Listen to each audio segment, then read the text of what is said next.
नांदेडच्या सभेत राज ठाकरेंनी मोदींवर घणाघात केलेला आहे. ज्यांच्यावर विश्वास टाकला त्याने केसाने गळा कापला अशी टीका राज ठाकरे यांनी केली. मोदी शहांविरोधात माझा राग असल्याचंही राज यावेळी म्हणाले. शहीदांच्या नावावर मतं मागायला ते काय निवडणुकीत उभे आहेत का असा सवाल देखील राज ठाकरे यांनी मोदींना विचारलाय. तर हिटलरही रेडिओवर मन की बात करायचा असं सांगून त्यांनी मोदींची तुलना हिटलरशी केली. मराठवाड्याच्या वाट्याचं पाणी सरकारने गुजरातला दिल्याचा आरोपही यावेळी राज ठाकरे यांनी केला. नांदेड येथे झालेल्या पहिल्या प्रचार सभेत राज ठाकरे यांनी मोदी आणि शहा यांना धू धुतलंय, पण मतदान कोणाला करायचं याबाबत काहीच सांगितलं नाही. पूर्ण सभेत अशोकराव चव्हाण किंवा काँग्रेसचं त्यांनी नाव देखील काढलं नाही. त्यामुळे निवडणूक आयोगाची पंचायत झाली की राज ठाकरे यांच्या सभेचा खर्च नेमका कुणाच्या खात्यात टाकायचा. 5 वर्षात देशाला मजबूत सरकार दिले असून जगात आता भारत महाशक्ती बनला असल्याचं मोदी म्हणाले. तर स्वराज्य ते सुराज्य अशी आमची यात्रा असल्याचं देखील मोदींनी सांगितलं. युपीएचं सरकार घोटाळेबाजाचं सरकार होतं अशी टीका मोदींनी केली.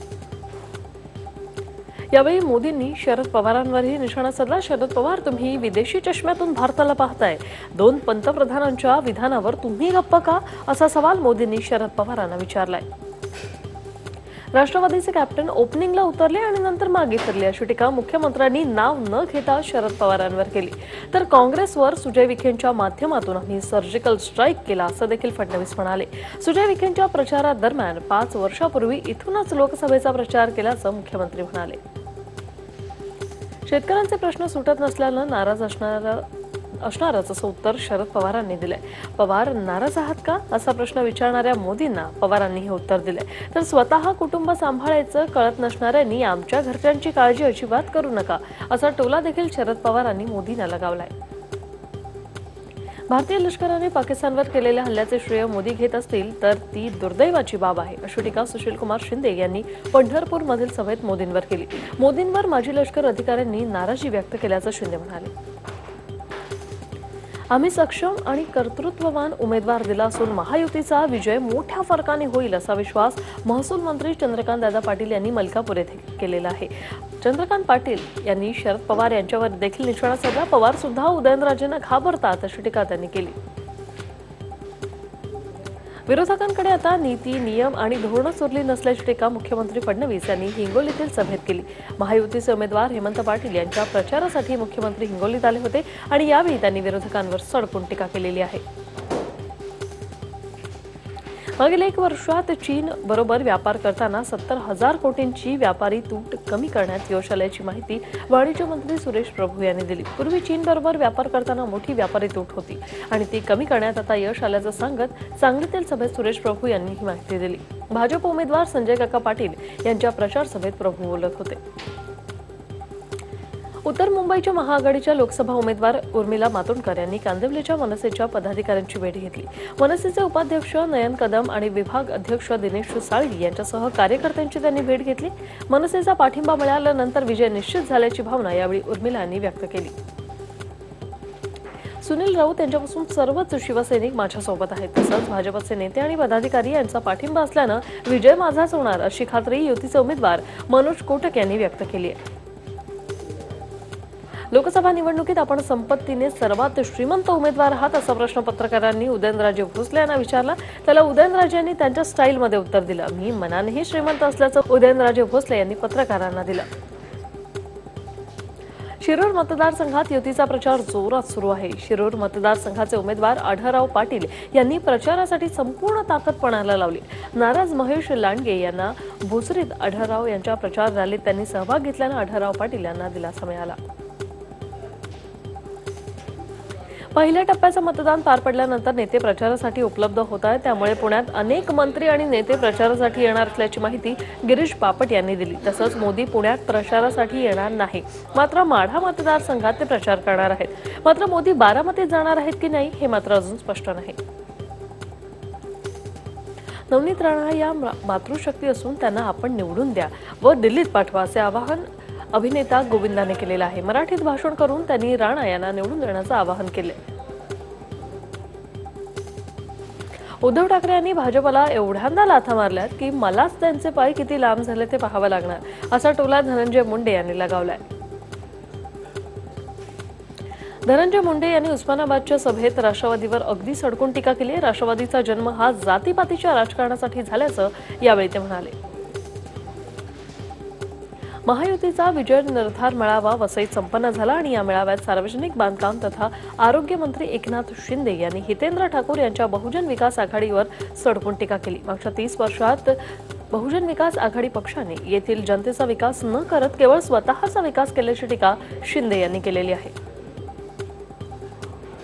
पालघर लोकसभेसाठी एबी फॉर्मवर खाडाखोड करून उमेदवारी अर्ज भरणाऱ्या बहुजन वंचित पार्टीचे नेते चेतन पाटील यांना पोलिसांनी अखेर अटक केली. बहुजन वंचित आघाडीचे शमशुद्दीन खान यांनी तक्रार केल्यानंतर चेतन पाटील यांना पोलिसांनी अटक केली.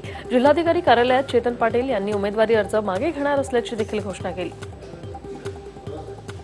बहुजन विकास आघाडीला शिट्टी निशाणी मिळण्याचा मार्ग आता मोकळा झाल्याची माहिती आहे. महायुतीने बहुजन विकास आघाडीला शिट्टी निशाण मिळू नये यासाठी प्रयत्न सुरू केले होते, मात्र त्यांचा प्रयत्न यशस्वी झाला नाही. त्यानंतर एकनाथ शिंदे आणि भाजप नेत्यांनी निवडणुकीत निर्णय अधिकाऱ्यांची भेट घेतल्यानं राजकीय वातावरण तापल्याचं पाहायला मिळतंय.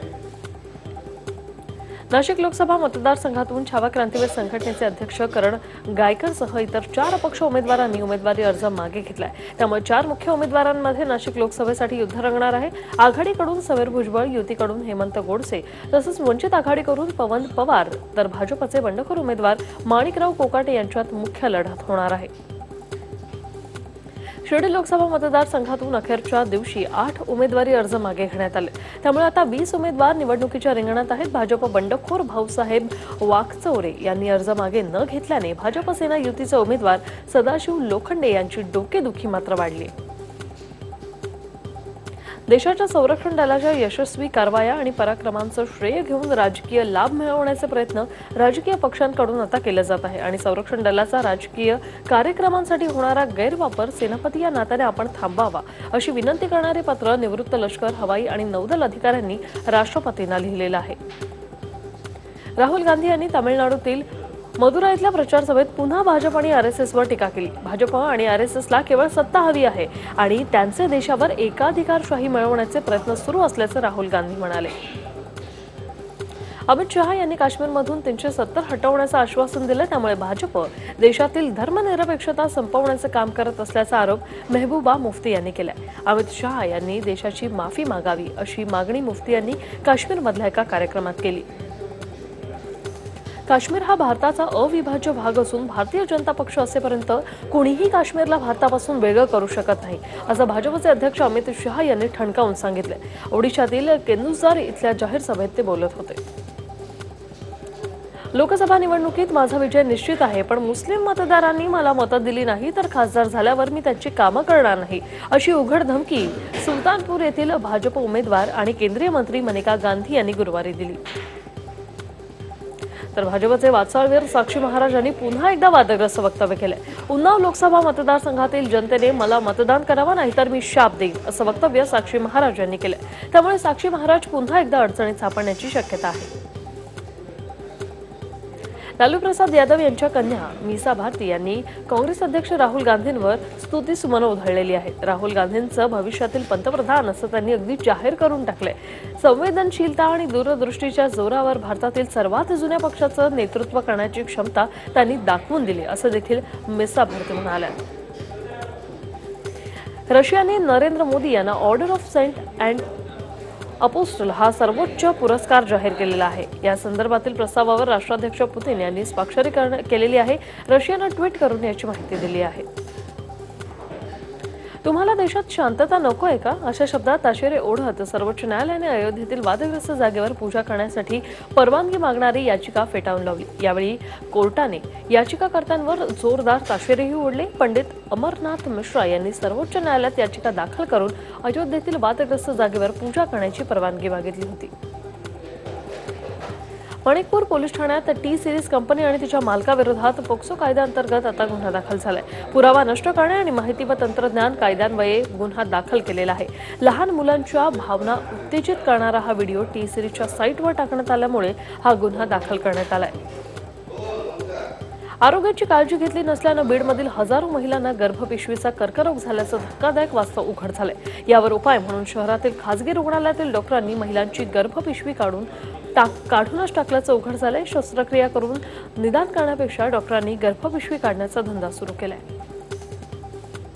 डोंगरी पोलिसांनी अंमली पदार्थ विकणाऱ्या आफ्रिकन नागरिकाविरोधात मोठी कारवाई केली। मुंबईत मोठ्या प्रमाणात एमडी आणि इतर अंमली पदार्थ विकणाऱ्या टोळीला अटक केलेली आहे आणि मुख्य म्हणजे अंमली पदार्थांची तस्करी करणाऱ्या गँगविरोधात मोक्का अंतर्गत कारवाई देखील करण्यात आली आहे।